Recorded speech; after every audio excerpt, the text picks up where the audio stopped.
he has no idea that soon he'll be locked in a deadly life-or-death showdown against the most formidable foe he has ever faced. Today, we're going over the greatest rivalry in human history. It's the latter half of the 12th century, and in the fragmented chaos of the Middle East, the Crusaders living in the Holy Land have entered into an uneasy truce with the Muslim rulers in the area. Things are tense for the Christians in this strange world, but thanks to the ceasefire, they're able to live in relative peace while planning their next movements. But everything changes in 1187 when a rogue crusader prince named Renaud breaks the truce and begins attacking Muslim caravans. This act of unprovoked aggression simply cannot go unpunished, and the Ayyubid Sultan, a man named Saladin, sets a trap for the Crusaders and he lures them into the Battle of Hattin, where he delivers the most crushing defeat the Christians will ever experience in the Middle East.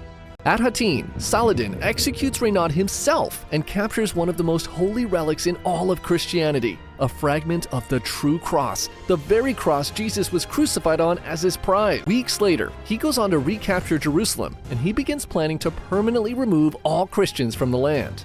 Back in Europe, the Pope issues a call for a third crusade to reclaim the Holy City, and kings from the greatest Christian empires begin to take up the cross. Around this time, a young prince named Richard I betrays his father and becomes the King of England. With his throne secured, he joins the crusade and sets his sights on his next glorious conquest, the reclaiming of the true cross and the city of Jerusalem from the Muslims. And so in 1191, Richard and his army set sail for the Middle East. He has no idea that soon he'll be locked in a deadly life-or-death showdown against the most formidable foe he has ever faced. The stage is set for the greatest rivalry in the history of mankind, a legendary warrior king versus a genius tactical strategist. This is the story of Richard the Lionheart and Saladin.